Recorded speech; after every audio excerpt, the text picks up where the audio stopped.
불안한 예감은 왜 그리도 잘 들어맞는 것인지 예상보다 빨리 구씨는 산포를 떠나고 말았네요. 그렇게 떠나게 되는 과정 속에서 12화의 인물들에게 관통하는 키워드는 한마디로 연기였습니다.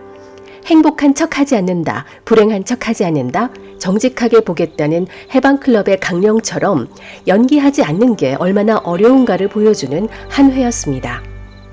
해방클럽 신입회원 향기님의 웃는 연기, 팀장의 무시와 비난으로 속은 썩어 들어가도 수더분한 척 해왔던 미정의 연기, 구씨의 과거를 모른 척 해줘야 하는 염신의 가족의 연기, 그리고 과거 호빠 마담이었던 시절부터 여자들을 상대로 무지하게 연기해왔던 구씨가 산포시로 와서 미정이 덕분에 겨우 투명해졌는데 이젠 미정과 염신의 가족을 위해 아무렇지도 않은 척 떠나야 하는 연기를 할 수밖에 없었죠. 향기 회원이 직업적으로 굳어져 버린 웃는 얼굴 때문에 정직한 자신의 마음과 달리 장례식장에서 오해 살만한 표정으로 힘들었다고 했는데요. 구씨는 마음과 달리 백사장의 장례식장에서 누가 죽는 게 시원하다며 대차게 웃는 연기를 하죠. 여동생뿐만 아니라 그 오빠 백사장까지 죽게 만든 자기 혐오의 표현입니다. 신회장 때문에 밀려난 업소 식구들을 건사하면서 동시에 백사장이 산포시 염신애를 건들지 못하도록 할 방법을 강구하던 구씨는 백사장이 잡혀 들어가길 바라며 현진 형에게 방법을 흘렸지만 백사장이 죽기를 바랐던 건 아니었죠. 결국 그 세계에서 나와 구원받는 것조차 허용하지 않으며 스스로를 가둬버리고 맙니다. 현진 형이 산포시로 찾아와 쇼 그만하라고 했을 땐 찾아온 것도 열받는데 연기한다고 오해하니 더 열받습니다. 하지만 이내 참죠. 추앙하는 미정의 존재를 형이 눈치챘기 때문입니다. 게다가 염신회에서 밥까지 같이 먹은 상황, 그 집 식구들을 다 알아버렸습니다. 현진 형의 주렁주렁 다닌 액세서리나 옷차림만 봐도 범상치 않은 인물이라는 걸 간파한 염씨는 이미 구씨도 웬만한 사람은 아니라는 걸 알아챘을 겁니다. 그때의 묘한 표정이란.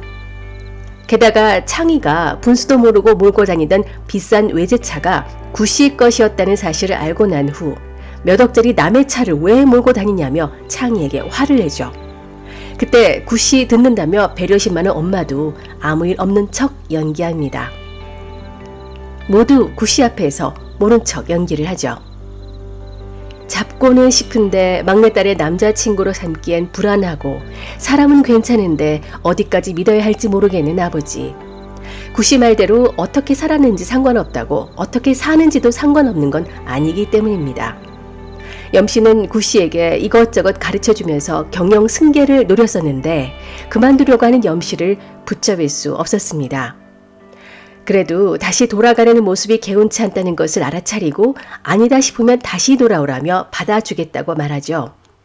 마음이 바뀌면 돌아오라가 아니라 아니다 싶으면 오라는 것은 구씨의 하려는 일이 아니다 싶은 일이라는 걸 알았던 것이고 그 세계에서 벗어나 돌아오길 바랐던 말은 염씨의 연기가 아니라 진심이었습니다.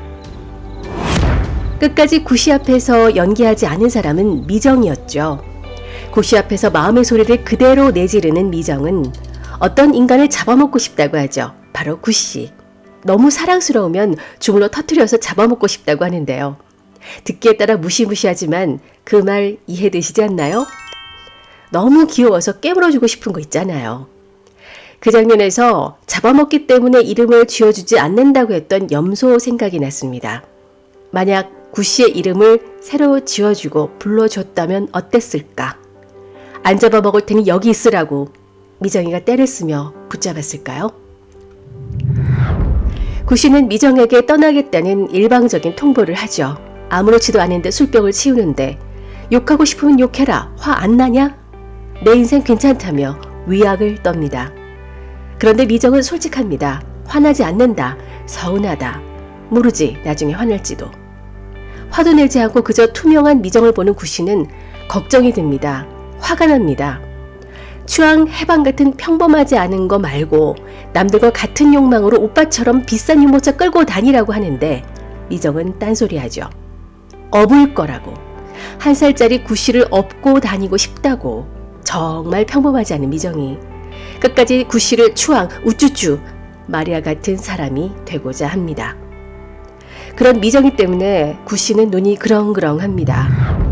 현진형을 만난 이후 자신이 떠나게 될 것을 예감한 구 씨는 분신 같은 들깨들에게 그늘막을 만들어주며 안식처와 쉼터가 되어주려고 했었죠. 햇빛을 가려주지도 못하는 그늘막은 소용없었습니다. 구 씨가 산포를 떠나던 날 들깨들은 공무원들에 의해 케이지에 갇히는 신세가 되죠. 구 씨 스스로 감옥 같은 생활로 들어가는 모습과 일치합니다. 12화에서 잊혀지지 않은 최고의 장면은 창희와 구 씨의 나 잡아봐라 달리기였습니다. 멋진 롤스로이스면 모든 게 해결될 것 같았던 창희는 아무리 멋진 차를 끌어도 사방이 막히면 빠져나올 수 없고 누구에게나 상처받고 긁힐 수 있다는 인생의 진리를 얻죠. 감당할 수 없는 범퍼 수리비에 결국 구 씨에게 솔직하기로 마음먹은 창희. 운동화를 고쳐 신고 도망갈 준비를 철저히 합니다. 담대해 보였던 구 씨도 망가진 차량 앞에서 운동화를 고쳐 신습니다. 그리고 냅다 도망치고 냅다 잡으러 달리는데 여기서 묘한 해방감을 느끼기 시작합니다. 처음에는 도망가고 붙잡으려고 달리는가 싶었지만 100m 11초 플랫을 찍는 구 씨가 창희를 잡지 못할 리 없는데도 불구하고 무념무상으로 달리기에만 집중하며 평안을 찾는 것 같았죠. 무엇을 위해 지금 나는 달리고 있는 것인가? 오히려 복잡하다는 생각이 정리되는 듯 보였고 보이지 않던 답을 찾아가는 듯 했습니다. 해갈의 물을 도망자와 추적자에게 똑같이 건네주는 두한이 어찌나 착하고 사랑스럽게 보이던지요. 구 씨의 화를 진정시키고자 했던 창희의 목적이 이루어진 셈인데요. 창희 덕분에 구 씨는 하나를 더 얻었습니다. 처음 왔던 길을 다시 되돌아가며 산포를 떠나는 예행 연습을 할 수 있었습니다. 한강 다리를 건너며 생각했던 문제 해결 방안도 시행하기에 이르죠. 도착한 곳은 현진영의 일터 그리고 백사장을 잡을 해법을 전합니다. 앞서 도망치던 창희도 생각지도 않은 자각을 합니다. 현아에 대한 자각, 현아가 추구하던 것, 그리고 현아의 죽어가는 옛 남친이 자신을 보고 싶어 했다는 걸 떠올리며 그 병실로 갑니다. 현아 남친이 대뜸 하는 말, 그러게 생겼다. 얼마나 현아가 창희에 대한 얘기를 많이 했으면 상상한 대로 생겼을까요? 아마 세상에 불만 많은 창희를 보고 억울하게 생겼다는 뜻 아닐까 싶네요. 예고편을 보면 현아 잡아야 한다고 조언합니다. 정말 현아와의 관계의 변화가 생길지 모르겠습니다. 창희야, 죽어가는 사람 말 듣는 거다. 한편 미정은 그동안 떠나갔던 남자들에게 저주를 퍼붓지만 구 씨만큼은 떠났어도 여전히 추앙합니다. 안녕하길 기원하는데요. 미정이 뒤로 구급차가 지나가고 순식간에 미래로 바뀌더니 눈에는 어느 날 단발의 미정이가 움츠리고 걷고 있습니다.